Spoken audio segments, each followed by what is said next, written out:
E nós estamos no capítulo 7, queremos convidar os irmãos para abrirem a palavra do Senhor em Apocalipse capítulo 7, versículo 1 até o final.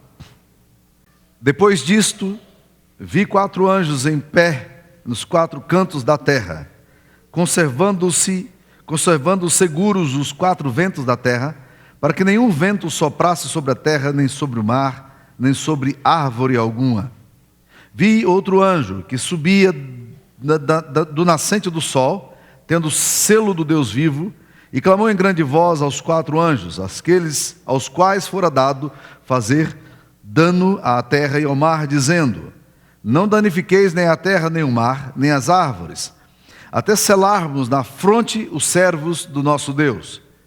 Então ouvi o número dos que foram selados, que eram 144.000, de todas as tribos dos filhos de Israel.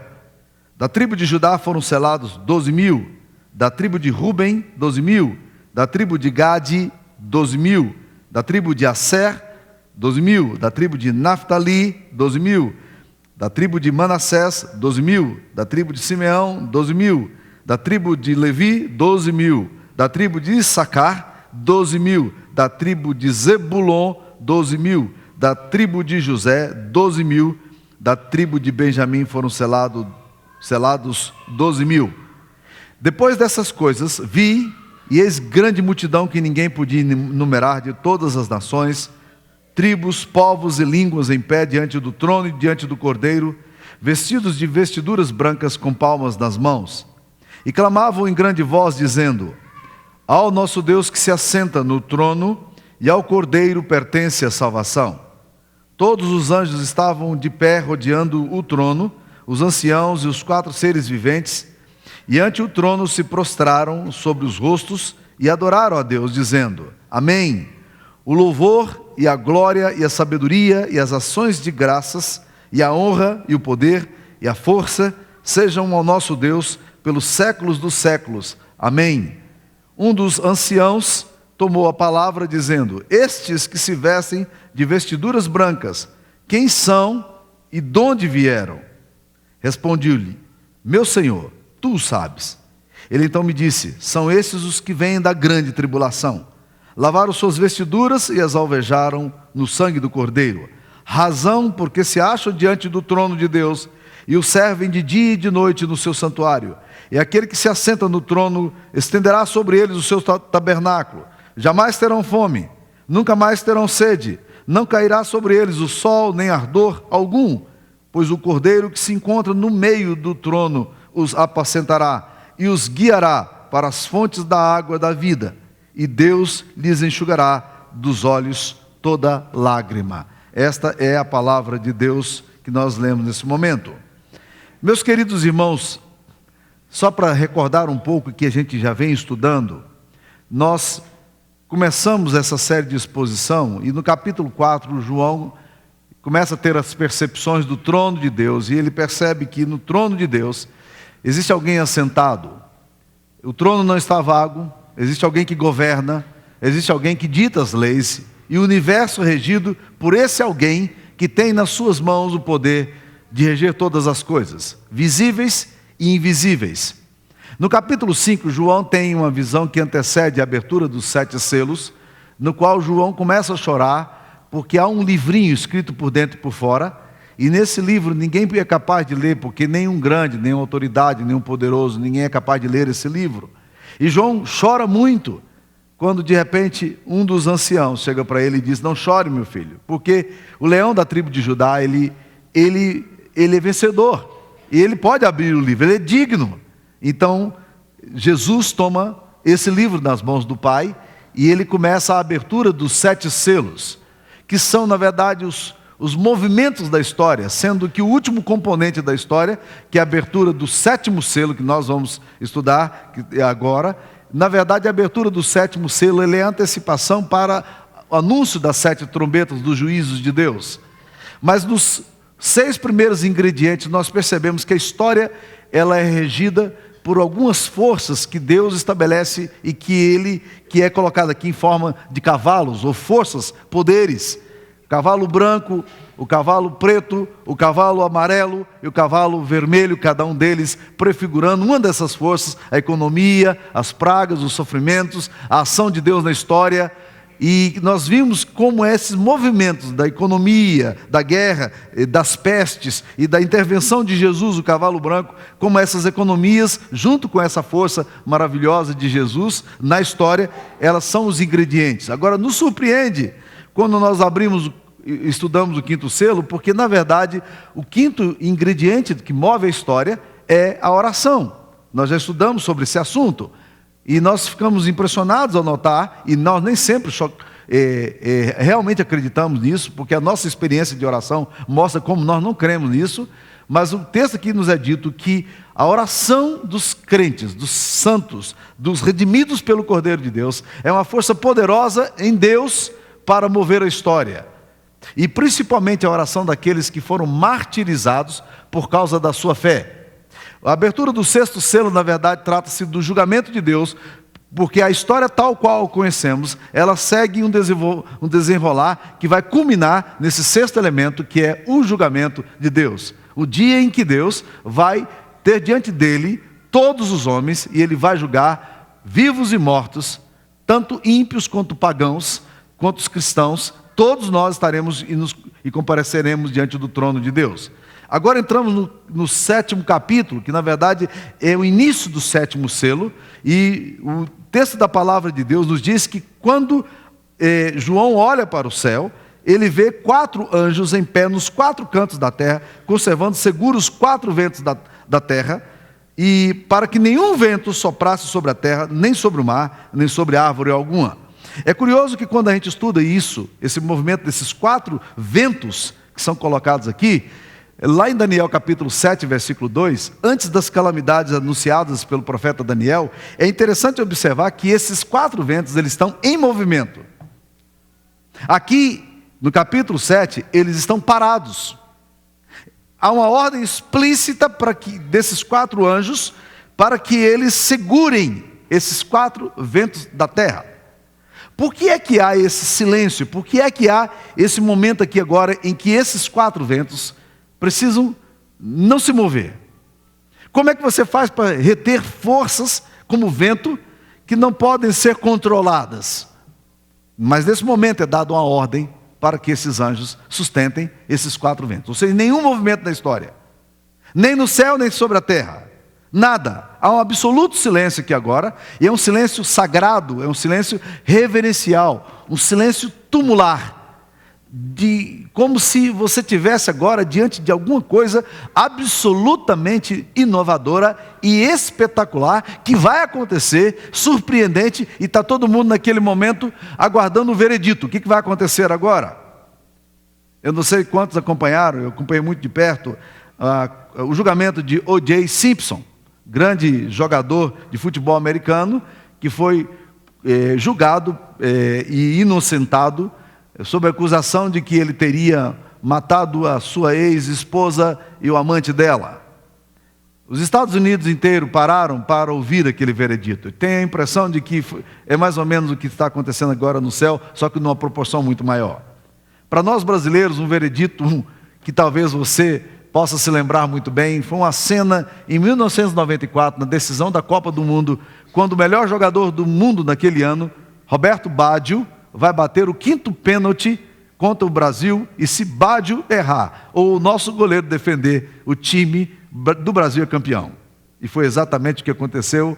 Baggio, então, o melhor jogador do mundo, dá um chute para fora, inusitado, e nós saímos para celebrar. Mas esses momentos que antecedem um veredito, esses momentos que antecedem essa expectativa, é um momento de muito silêncio. É um momento em que todos nós ficamos com o nervo à flor da pele. O que é que vai acontecer agora? O capítulo 7 vai nos mostrar exatamente isso aqui. Que uma ordem é dada para que nenhum dos 4 ventos da terra se mova. Ou seja, que na história não haja movimentos. Porque alguma coisa vai ser dita, e é extremamente importante que seja dita aqui agora. E João, então, quando olha para... ele vê o número dos que foram selados. E ele vê o número do povo de Israel, 144 mil, 12 na Bíblia, 12 multiplicado por 12, 144, é um número que expressa totalidade, não necessariamente um número X. Os testemunhos de Jeová já cometeram esse erro na história e nós não precisamos cometê-lo novamente. Os testemunhos de Jeová, quando surgiram como uma seita nova, eles disseram que 144 mil seriam os eleitos.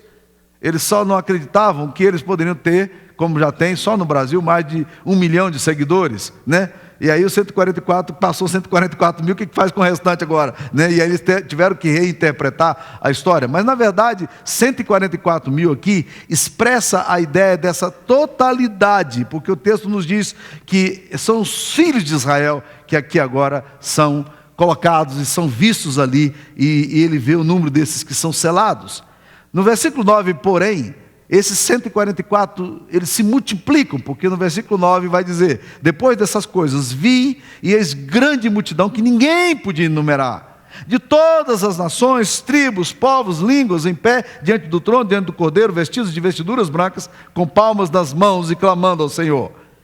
Aí há uma pergunta dos anciãos, de um dos anciãos, no versículo 13. Ele pergunta a João, estes que se vestem aqui de vestiduras brancas, que estão em pé diante do Cordeiro, glorificando a Deus, quem são?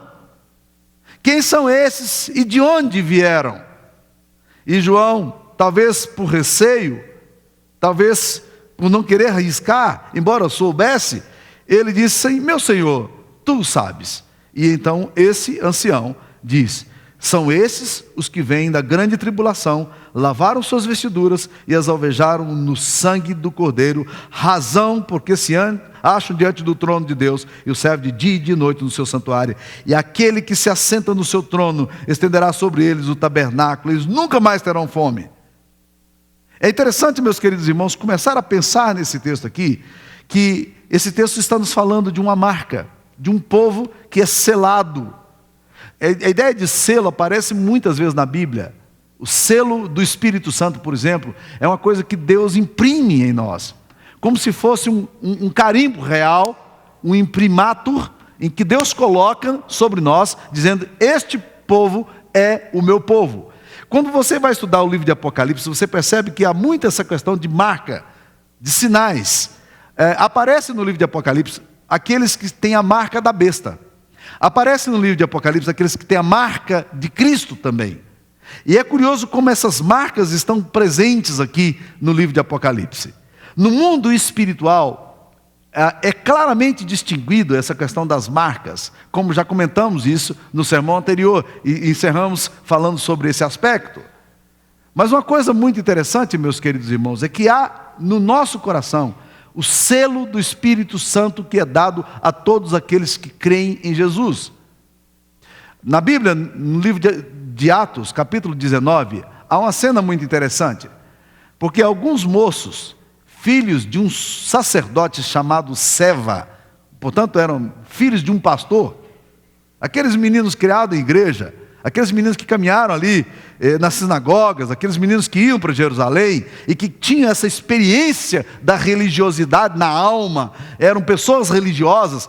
Um dia eles ficaram muito impressionados vendo como Paulo repreendia os espíritos malignos em nome de Jesus, e as pessoas e os demônios se submetiam a ele. E eles resolveram então participar de uma cena de exorcismo em que eles vão e chegam na casa de uma pessoa que está endemoniada e diz: nós repreendemos você, espírito maligno, em nome de Jesus a quem Paulo prega.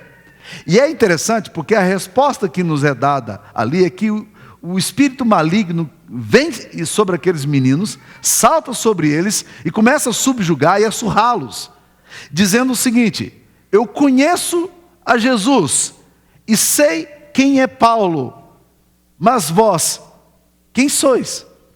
É curioso que os espíritos malignos saibam, primeiro, conheço quem é Jesus. O termo conheço a Jesus, no grego, ele é gnosko. É diferente da referência que ele faz a Paulo, quando fala, e sei quem é Paulo. Conhecer, gnosko, é conhecer por interação espiritual. No mundo espiritual, diante do trono de Deus, todos os espíritos malignos se submetem a Deus.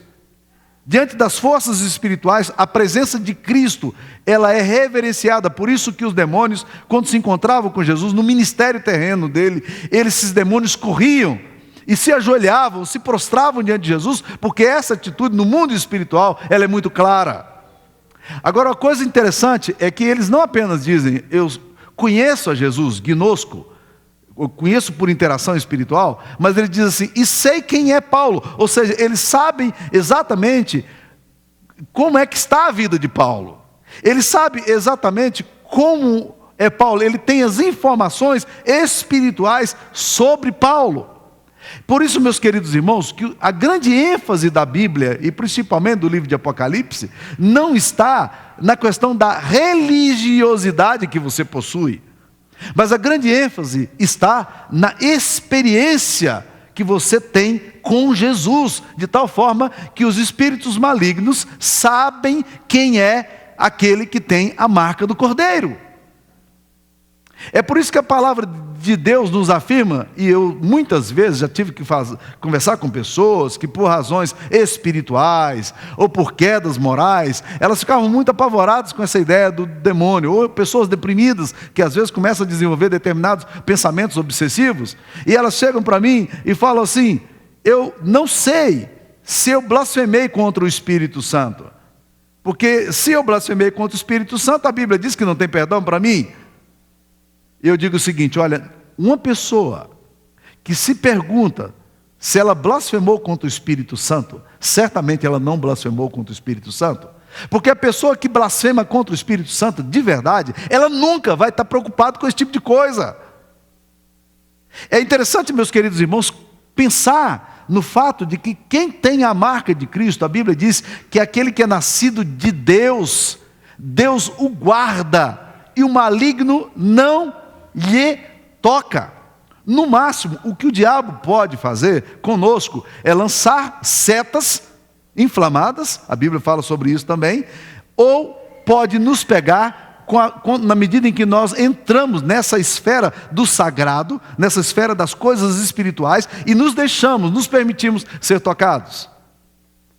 Muitos de vocês devem ter acompanhado uma experiência extremamente chocante aqui no Brasil, quando dois atores globais, Guilherme de Pádua, e eu não me recordo o nome da outra atriz, que era filha da Glória Pires, eles eram marido e mulher, eles eram atores que contracenavam, ou melhor, eles contracenavam na mesma cena, e a esposa de Guilherme de Pádua foi tomada por uma cena de muito ciúme, de uma obsessão muito forte.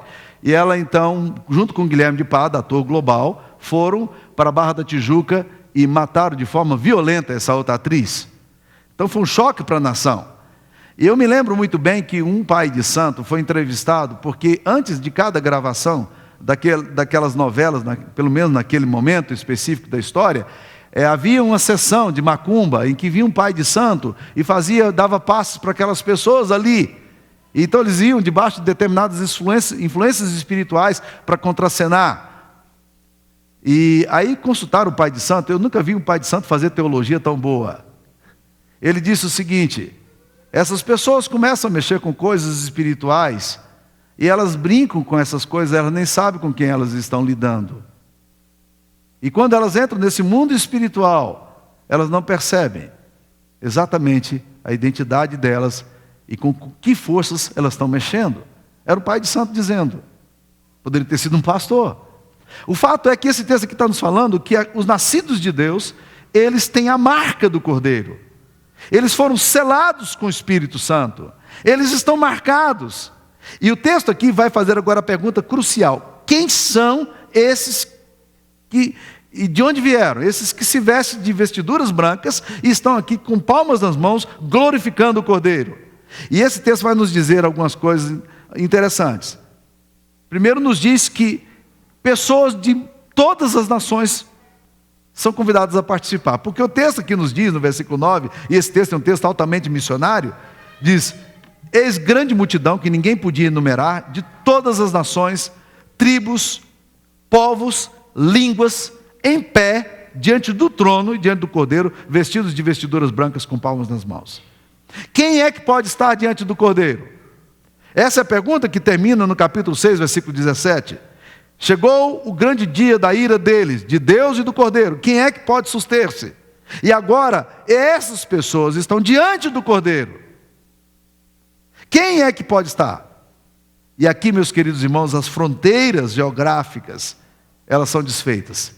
Todas as tribos, povos, nações. Então nós vamos ver aqui cretenses, nós vamos ver goianos, nós vamos ver baianos, nós vamos ver canadenses, americanos, iraquianos, povos de culturas diferentes de todas as nações que podem vir e estar diante do Cordeiro, porque independentemente da sua formação, da sua origem, da sua cor, do seu credo, da sua denominação, você está diante do Cordeiro por causa do sangue de Jesus. Aqui estão todas as tribos. Aqui a universalidade do Evangelho se reflete. Agora é interessante, porque ao mesmo tempo que fala-nos quem é que pode participar dessa salvação, todos de todas as tribos, povos e nações, agora há um fechamento, porque diz que só pode participar aqueles que lavaram suas roupas no sangue do Cordeiro, porque o versículo 15 vai dizer o seguinte: razão porque se acham diante do trono de Deus. Ou seja, esta é a razão pela qual eles estão diante do trono. É por isso que eles ficam em pé diante do Cordeiro. É por essa razão que eles podem se apresentar diante de Deus. Por quê? Porque eles lavaram suas vestiduras no sangue do Cordeiro e as alvejaram no sangue do Cordeiro. Ou seja, ao mesmo tempo que o texto faz uma abertura dizendo da universalidade do Evangelho, dizendo que todas as pessoas, de todas as tribos, povos, nações, podem participar, o texto também faz um fechamento radical, dizendo só pode participar aqueles que estiverem lavados no sangue do Cordeiro. Ou seja, aqui a marca essencial é o sangue. É interessante quando você vai lendo a Bíblia, e talvez você já tenha se impressionado, principalmente se você começou a vida cristã para valer, assim, já na fase mais adulta, e você resolveu ler a Bíblia. E você começa a ler as Escrituras Sagradas, e você vai perceber que existe um fio condutor nas Escrituras Sagradas. Em todo lugar onde você vai, tem o sangue como uma marca. Você vai ver o sangue lá quando Caim e Abel estão oferecendo, Abel faz a sua oferta de animal. Você vê esse animal sendo executado quando Adão e Eva pecam lá no Éden. Você vai para o livro de Êxodo, Levítico, que fala dos cultos do povo de Israel. Há sangue até demais. Eu me lembro bem de uma mulher que era professora da escola dominical de uma igreja em que eu fui pastorear, e que ela não queria muito material da APEC na nossa igreja. Por alguma razão estranha, ela alegou que ela não queria o material da PEC, porque o material da PEC falava muito do sangue, e podia traumatizar as crianças. E eu lembro bem da resposta que eu dei para ela. Eu falei: querida, não tem jeito de não ter sangue na Bíblia. Sem derramamento de sangue, Hebreus 9, 22, não há remissão de pecados. Tudo na Bíblia passa pela linha do sangue. Tudo na Bíblia, todo sacrifício, todo culto tem que ter a ideia do sangue.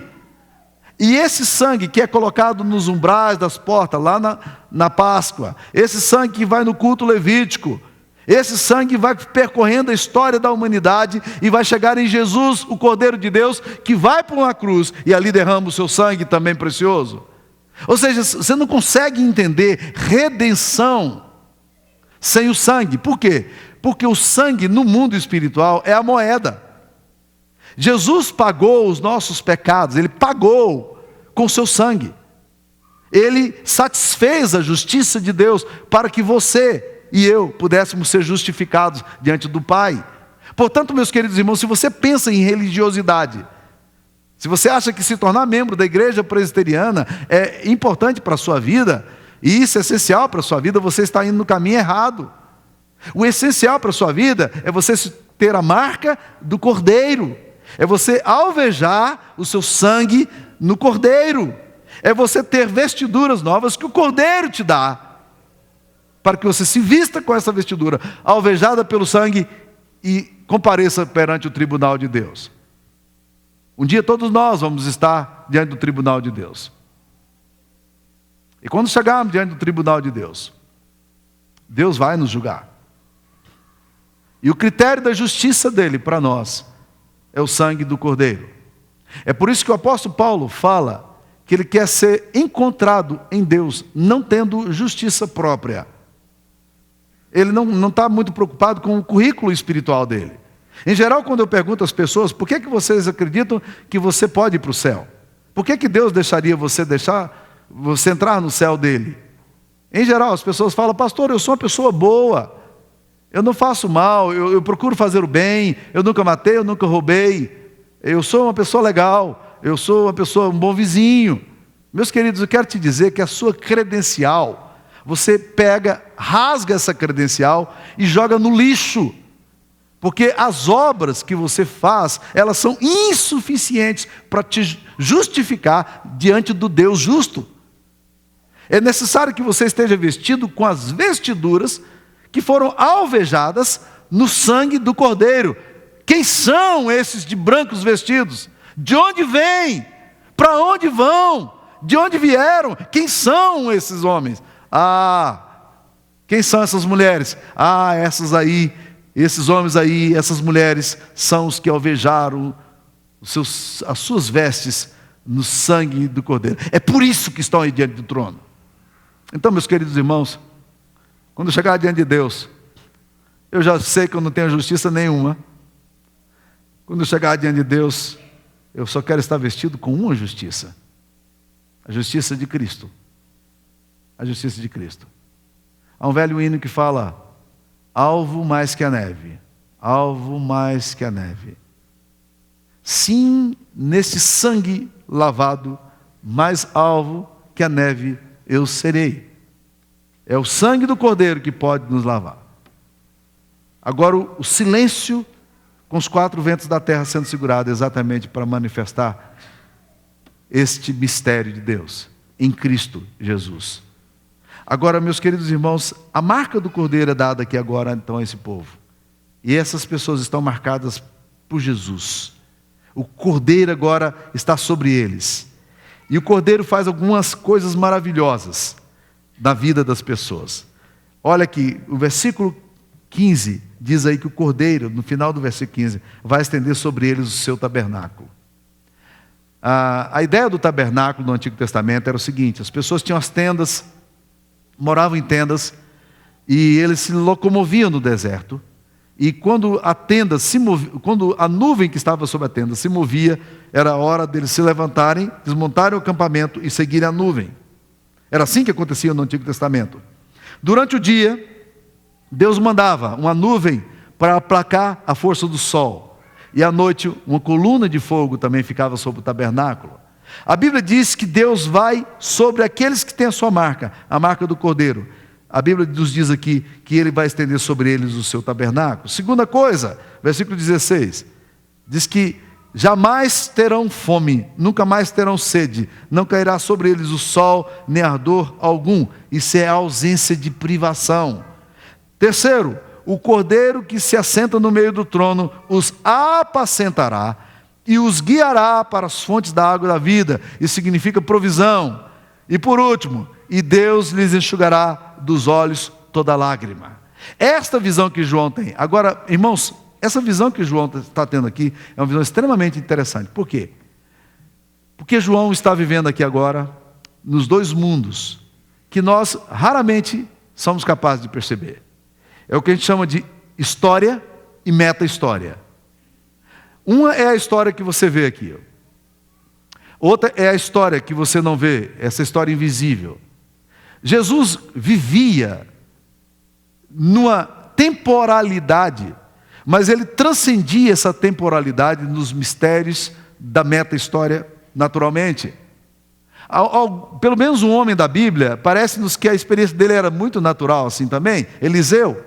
Porque um dia eles acordam, eles estavam numa pequena vila chamada Dotã, e quando eles olham, os exércitos dos sírios estão ao redor de todo aquele pequeno vilarejo.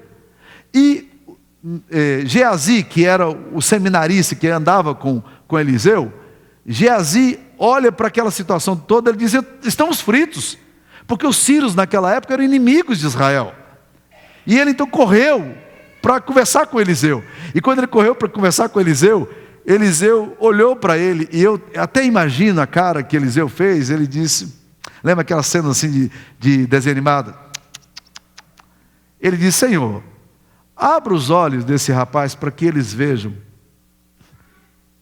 E aí, quando os olhos de Geazi se abrem, ele vê carros de fogo ao redor do pequeno vilarejo deles. Essa meta-história e essa história agora estão aqui na vida de João, o apóstolo que tem essas visões. Por quê? Porque João está no pior lugar que alguém pode morar. Ele está exilado politicamente. Ele está condenado à morte, a uma morte de miséria e de sofrimento. A igreja que ele pastoreou está debaixo de muita pressão política. Domiciano, mais do que nunca, mais do que todos os outros imperadores, ele está massacrando os cristãos. Os cristãos morrem um atrás do outro através de perseguições políticas. João está ali na ilha de Patmos porque ele é uma persona não grata do Império Romano. Ele está ali entregue à condenação. E aí agora João sai dessa historicidade e ele penetra a meta-história. E esse mistério de transitar entre a história e a meta-história, para mim se constitui hoje no grande desafio da vida cristã. Por exemplo, todos nós que cremos em Jesus, cremos na palavra de Deus, falamos das beatitudes celestiais, correto? Você crê no céu? Seja lá a pressuposição que você tenha sobre o céu, você sempre está crendo no céu como um lugar de descanso, um lugar da presença integral de Deus, da manifestação da bondade de Deus. Mas ao mesmo tempo nós sofremos um paradoxo daquele tipo da minha avó, que estava com 93 anos de idade, e a Sara vai conversar com ela e pergunta assim: vó Sara, porque o nome dela era Sara também, vó Sara, a senhora está preparada para morrer? Ela diz: eu estou preparada sim, mas não estou com pressa não, né? É essa transição, esse desapego que a gente precisa ter. Por exemplo, as liturgias, os hinos antigos, eles falavam muito de céu. É interessante que quando eu preparava esse sermão, eu lembrava sempre daquela música que dizia assim: céu, lindo céu, céu, lindo céu, eu vou para o céu, lindo céu, com Cristo vou morar no lindo céu. Essa música vinha muito forte no meu coração. Agora você parou para pensar, quantos corinhos hoje a gente canta que fala de céu? Quem está querendo ir para o céu? Ei, levanta a mão aqui. É. Ok, que bom, e deveria ser essa atitude mesmo. Eu quero ir para o céu. O céu é o lugar de glória. E João agora transita entre a história e a meta-história. Que visão maravilhosa poder contemplar o céu, meu querido irmão. Quando você olha para a grande tribulação da tua existência, e você se lembra: eu tenho a marca do Cordeiro, um dia eu vou estar na presença de Deus. E não há nada que realmente me prenda nesse mundo. Aos 86 anos de idade, estou visitando um presbítero da minha igreja lá em Formoso. Sou Eupídio, baiano. Ele tinha perdido a sua esposa num câncer muito dolorido. E ele estava doente, enfermo. E aí eu vou visitá-lo. E a casa dele ficava bem no alto. E o pôr do sol estava se pondo. Eu me lembro muito bem de perguntando assim: seu Eupídio, como é que o senhor está? Ele disse: eu estou bem, pastor, mas eu estou com muita saudade do céu. No céu estão as coisas que eu mais amo. No céu está o meu Jesus. No céu está a minha Toda, que era a esposa dele, a dona Custódia, que ele carinhosamente chamava de dona Toda. Gente, transitar nessa historicidade para a meta-historicidade é o grande desafio da nossa vida sempre. Você não é eterno aqui não. A sua história está passando. Você já está com a senha na mão. Você vai transitar. Eu quero fechar essa história lendo para vocês um texto do C.S. Lewis, do livro dele A Última Batalha. Se você tem acompanhado aí a série Nárnia, que tem apresentado nos cinemas, né? O Leão, Feiticeiro, Guarda-Roupa, a Cadeira de Prata, né? E assim por diante. você deve se lembrar dos personagens lá, do Edmundo, da Lúcia, da Suzana, do Pedro, né? São todos meninos que de repente transitam no mundo, estão aqui no mundo da Inglaterra e de repente estão em Nárnia. Até que um dia, eles saem do mundo da Inglaterra e vão para Nárnia. Eles estavam no trem e o trem sofre um acidente. E aí acontece o seguinte. Olha como é que C.S. Lewis descreve. Cerca de meia hora mais tarde, ou bem poderia ter sido 50 anos mais tarde, pois o tempo ali não é como o tempo aqui, Lúcia encontrava-se ao lado do fauno Túminus, o mais antigo dos seus amigos narnianos. Juntos, eles contemplavam por cima do muro do jardim a terra inteira de Nárnia, estendida lá embaixo. Naturalmente, filho de Eva, disse o fauno, quanto mais se sobe e quanto mais se penetra, tanto maior tudo vai ficando. O interior é muito maior do que o exterior. Lúcia percebeu que, na verdade, este não era jardim coisa nenhuma. Era isso sim, um verdadeiro mundo, com seus próprios rios, florestas, mares e montanhas. Esses, porém, não lhe eram estranhos. Ela os conhecia todos. Agora estou entendendo, disse ela. Isso aqui é Nárnia. E muito mais real e formosa do que aquela Nárnia lá embaixo. Da mesma forma que aquela parecia bem mais real e bonita do que a Nárnia que se via do lado de fora da porta do estábulo. Agora estou entendendo. Não precisam ficar com medo, disse o leão. Vocês ainda não perceberam? O leão é a figura de Deus. Eles sentiram o coração pulsar mais forte, uma leve esperança foi crescendo dentro deles. Aconteceu mesmo um acidente com o trem, explicou Alain. Seu pai, sua mãe, todos vocês estão mortos, como se costuma dizer nas terras sombrias. Acabaram-se as aulas, chegaram as férias, acabou-se o sonho, rompeu a manhã. E, à medida que Aslan falava, já não lhes parecia mais um leão. E as coisas que começaram a acontecer a partir daquele momento eram tão lindas e grandiosas que eu não consigo descrevê-las. E para nós, isto é o fim de todas as histórias. E podemos dizer com absoluta certeza que todos eles viveram felizes para sempre. Para eles, porém, este foi apenas o começo da verdadeira história. Toda a vida deles neste mundo e todas as suas aventuras em Nárnia haviam sido apenas a capa e a primeira página do livro. Agora, finalmente, eles estavam começando o capítulo número 1 da grande história que continua eternamente, da qual cada capítulo é muito melhor do que o anterior. Essa é a palavra de Deus, que Deus nos ajude. Amém. Vamos orar. Pai, dá-nos a graça de adentrar os mistérios, ó Deus querido, do Teu grande amor, os mistérios da eternidade. Nós somos tão temporais, nós que lutamos tanto, ó Deus querido, para nos preservar, nós que perdemos tanto, ó Deus, a capacidade de entender, ó Pai, o que Jesus fez por nós.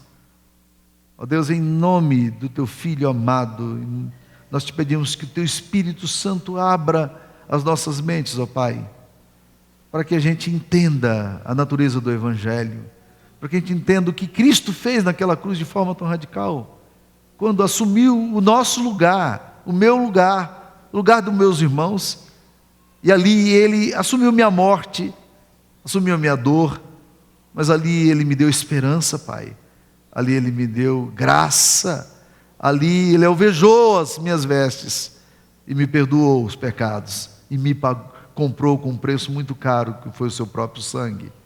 Ó Deus, dá-me a graça, dá-nos a graça de adentrar esses mistérios, para a glória do Senhor, em nome de Jesus. Amém, Senhor.